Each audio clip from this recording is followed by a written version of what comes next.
kiritahi I tēnei ata, e tū ngā rōpū o Wanganui, o whakaaro.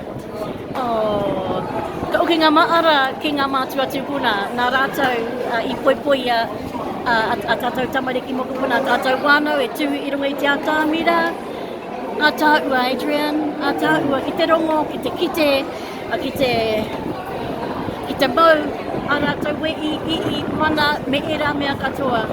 Ana, koira taku wakaaro o tērā. Me ngā kapa katoa, I tai mai ki koneke, ki te tū ai te pueu. Ai. I hara mai rātou me o tō rātou, me ki pēnei te teiteitanga ke o tēnei mea te kapahaka I roto I te rohe o Aotea. Ana.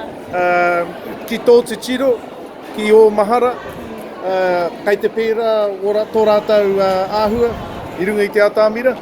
Ana. Ka tū rātou.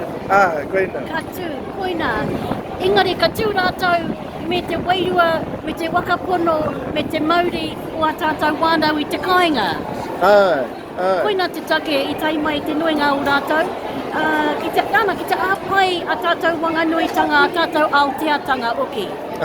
Tika tāhau. Weno, tahi anō ka mutu o te whānau Apanui, he toa tēnā rōpū I ngā taukimuri. O whakaaro mo taua rōpūra.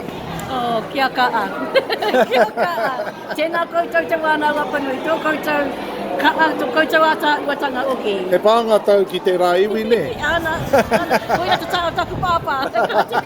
Ana. Ka pai kiritai e kōrero atu nō tāu I whakakapi I wā tāu kōrero. Ana. Kia koutou te wānau wakarongo mai ana, aere mai ki te Porowitana ki Westpac Stadium, ki te tiro, ki te mau, ki te rongo, ki te atakuatanga o te ao Māori. Ka pai, kia ora.